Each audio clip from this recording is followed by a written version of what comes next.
Hello everyone, welcome to the astrology report for this week, the 22nd to the 28th of July 2021. I hope you've got through this week okay so far. Hope you're coping okay with the heat. It's very hot here. I have been melting, but there we go. That's something that we have to deal with nowadays. Not used to it as a Brit though, are we? Anyway, let's go into the report for this week. Off we go. So here we go with the 22nd to the 28th of July themes for the week. Jupiter is the big influencer for this week, as Jupiter rolls all the way back from Pisces into that re-entry into Aquarius on Wednesday.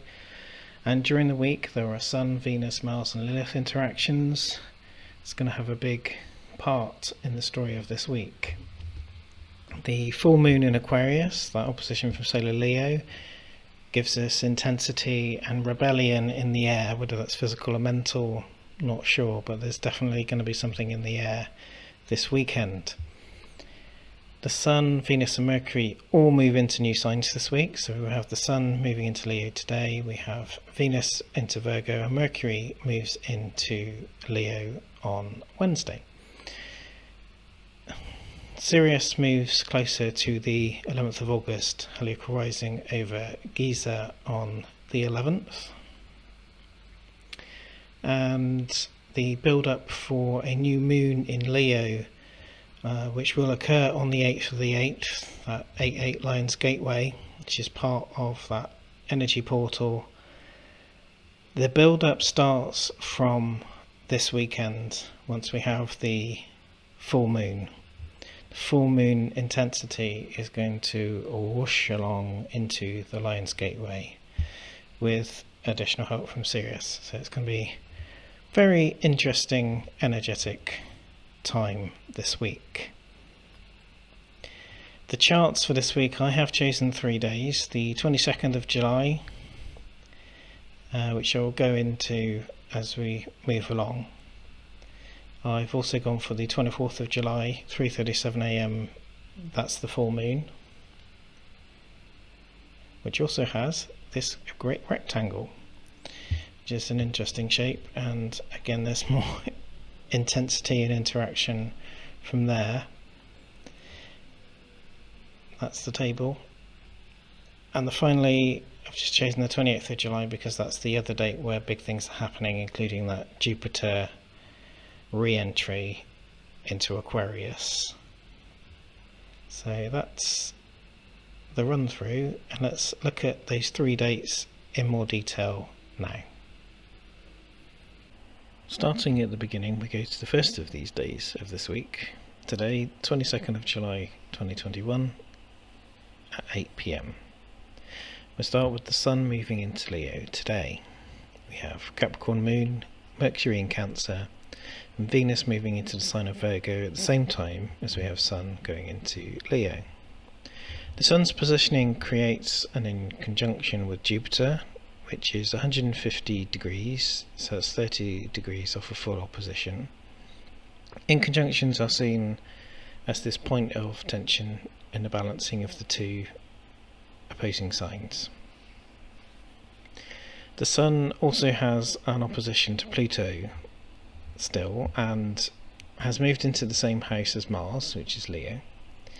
The Sun and Jupiter represents issues over control. The Sun in Leo here is that high point of the summer in the northern hemisphere, and it's go, go, go, go with full confidence, full ego. We've got the beautiful lion with the proud mane, maybe standing tall while the lionesses are doing all the work. But the lion is doing its main thing. So there's this fiery drive to Leo, unashamedly confident. It's outgoing, shining personality.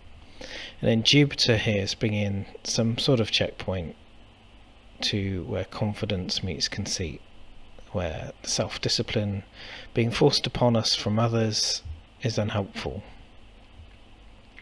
It might feel like the lion is having its mane shaved off, or at least that's what Jupiter and Pluto are trying to do, because that retrograde Pluto in Capricorn is probably the most governmental or authoritarian position of Pluto. And the Pluto challenge to this new placement of Sun in Leo is to work out what's holding us back. Is it pride, inherent selfishness, or overconfidence? Could it be something like that? Or where is it that we are being held back by a lack of confidence? Or is the system actually preventing us from achieving things?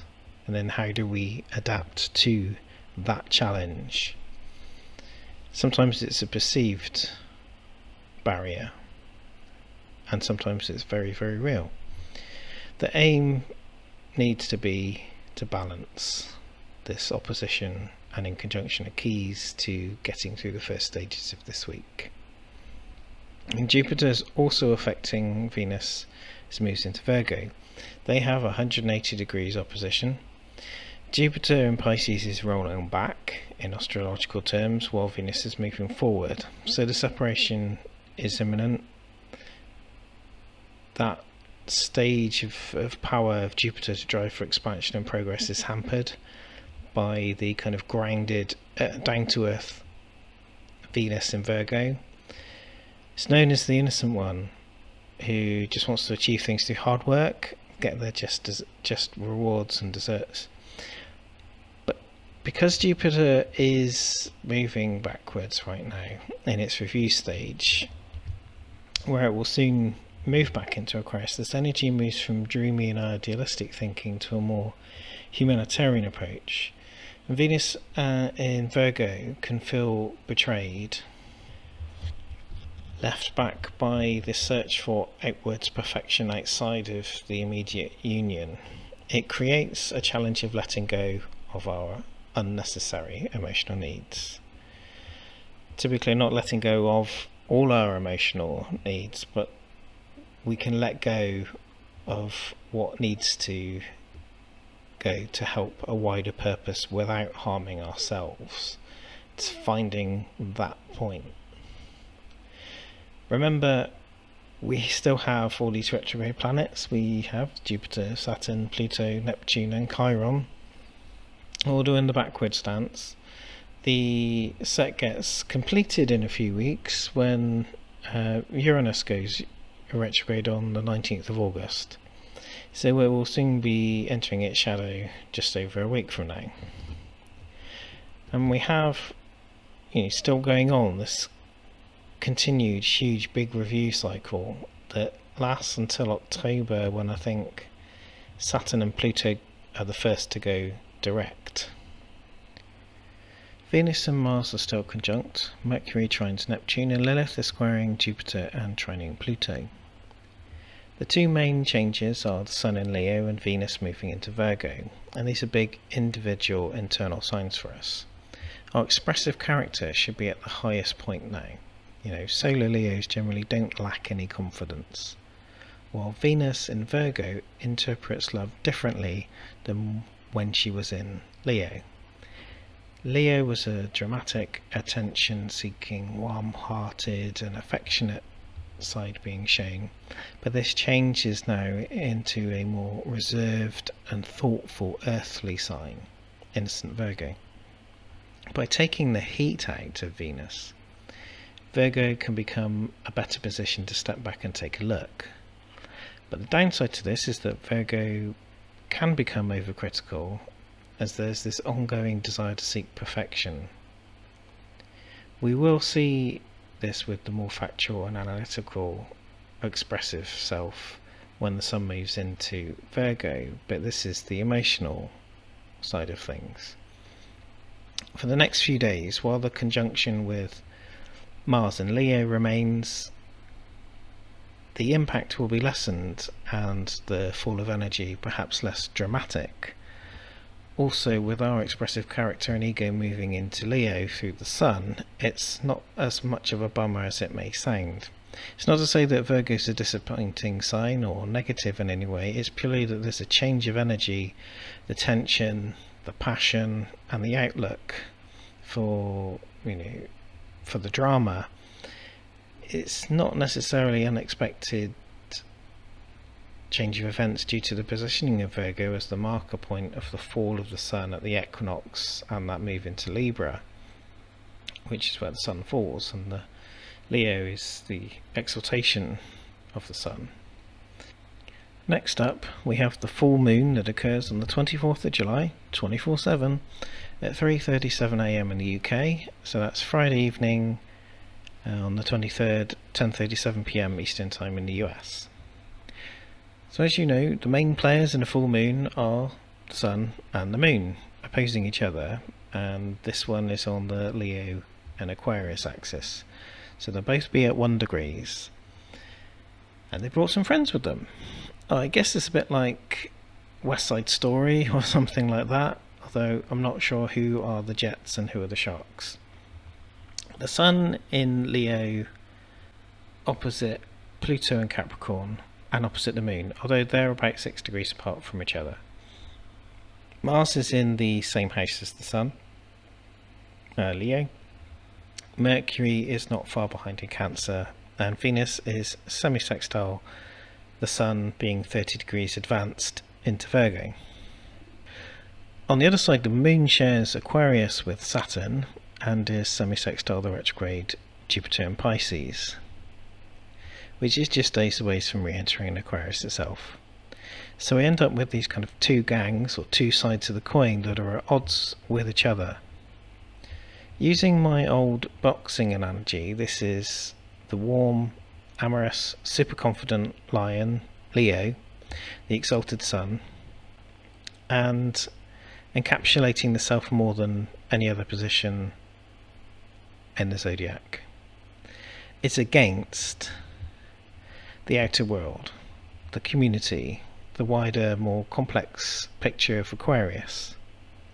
The Sun and its allies form a picture of the self being super powerful, and with the help of Virgo, the critic can come out, whilst Aquarius represents in this instance more than just the wider world. In fact, for me right now, it seems to point more to institutions of man. And let's look at what is housed in Aquarius right now. We have the emotional moon, which encapsulates feminine power. We have Saturn, which is a patriarchal, authoritarian, systematic grandfather planet. And we have expansive Jupiter, so close to turning back into that critical degree of Aquarius. It's happening on the 28th, so it's outside of the 3-day full moon halo period, but it's so close. And I'm going to talk about that particular change on the 3rd day, 28th, later on. So, to my reading of the full moon energies, well, it feels like conflicting powers are going to lead to other protests, and even so far as riots. I'm not sure exactly how far it's going to go, because I'm not sure whether it's going to be more mental than physical uprising, but rebellion is clearly in the air at the point. There's this tension and compression of energy. We're at the height of the summer, where tensions can get high by the nature of the Sun itself. We can go a bit sun crazy, and there's a heat wave at the time of compiling this chart, although there is a storm forecast, at least in Bristol, for Saturday. Thunder and lightning, the whole shebang, and so that may calm things down locally, but the build up to this cycle has been important to look at. We've had the veil lifting from Jupiter in Pisces. We've got this rebellion energy from Saturn in Aquarius mixed with the kinds of patriarchal positioning of Pluto in Capricorn and Uranus in Taurus. It's like a big build-up of combustible energy. We have this biggest, well, not biggest, but we have this big review cycle coming from retrograde planets at the time, when Leo and Aquarius square off on our two biggest personal signs. For those of you who know about the combustion engine, and you probably will be able to describe it better than me, kind of like a 4-stroke engine, it's a combination of flammable material, the petrol, the changing of pressure as the piston squeezes things, and the intensity increases as you mix the petrol and the air together before the ignition happens, which is essentially a small controlled explosion happening each time in your car or bike or van or whatever. This time around, we don't have an engine to house the elements that are squeezing the tension of Aquarius and the fire of Leo. So it just feels like there's going to be an explosive expression. People are going to let stuff out. And of course, in the UK, we also have the fact that here, this is going to be the first weekend post the relaxing of all the lockdown rules and measures that have gone now. Some people are going to be going clubbing for the first time in 18 months, and there will be merriment, drugs and alcohol, uniting of souls and so on. And one of the problems may be that all of this pent-up energy being released and expressed, as shown in the chart right now, it's lined up for just this explosive release in this Aquarius full moon, like super tension. As usual, the advice for getting through a full moon is to find the balance in the situation. Of course, I would say that as a Libran, but when two opposing forces are meeting, you can normally find a middle point and work from there. This axis is all about the self and the collective. It's all about small groups and small businesses, etc., against governments and corporations.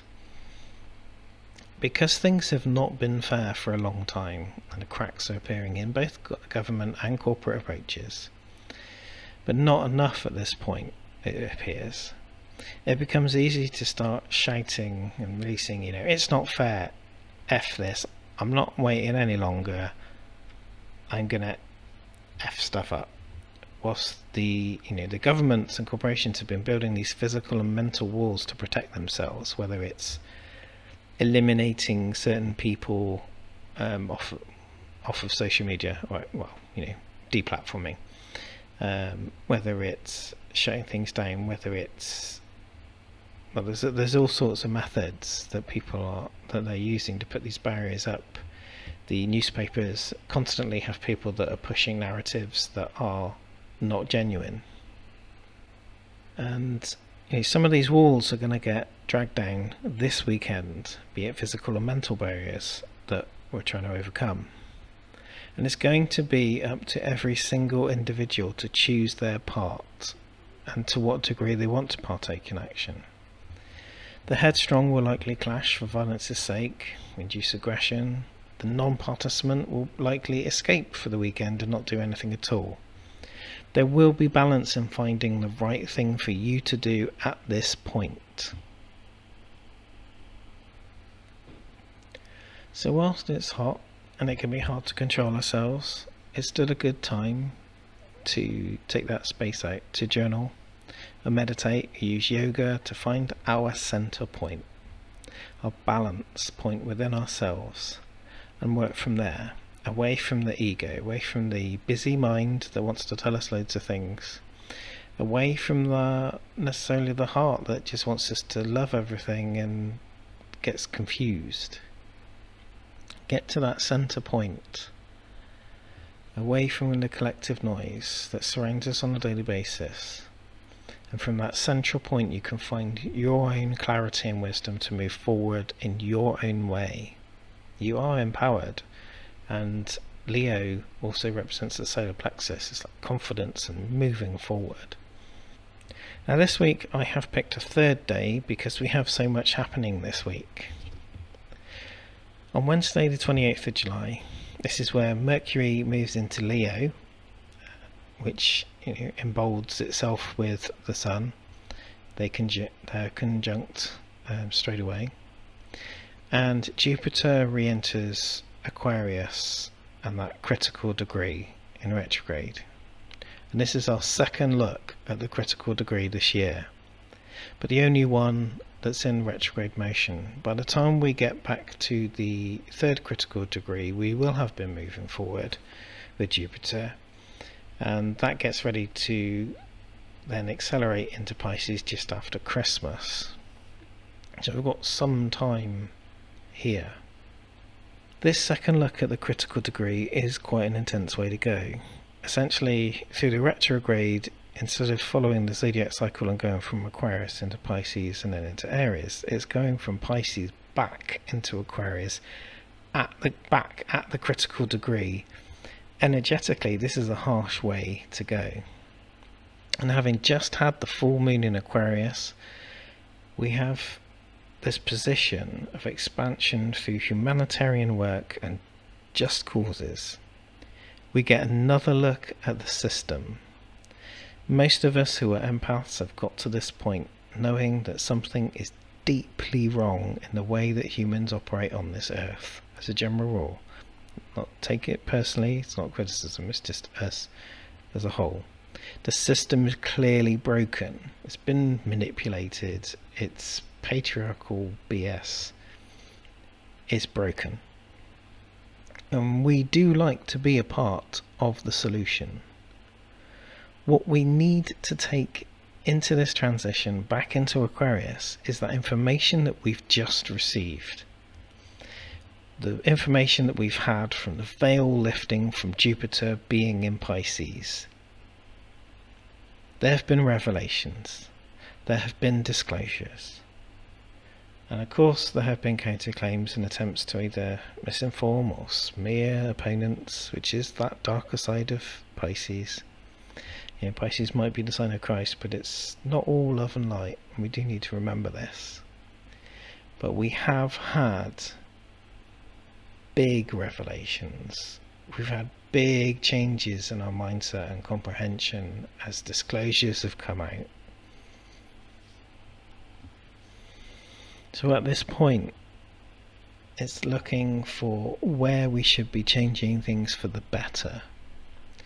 Who should we listen to and who should we trust, and what action can we do to help humanity? Pisces was more the understanding, the veil lifting, especially in retrograde. Aquarius is about action, seed by seed by seed by seed. So it's what action can we take to help humanity? Whether it's in the small local area around us to the wider world. Jupiter is one of those planets that helps with the awakening. But it can be tricky to decipher sometimes what we need to do, because Jupiter had a massive ego, and as the mage, you know, like to seduce innocent young women. So let's not be distracted by the games people are playing, or perhaps the games that we want to play ourselves, and let's work towards what, as an individual, what action can I do in collaboration with others or on my own? What can be done to help change things? Whether that's being an ally or an activist, contributing supporter, journalism, waking more people up, healing, whatever it is. Let's strike where the iron is hot, and with that bold Leo solar energy, take things forward now. Well, I think that's enough for 1 week. A lot to take in. Don't forget there are chapters to skip back to things if you do want to listen to any of it again. Thank you for watching and listening, and this is Phoenix saying goodbye. Cheerio!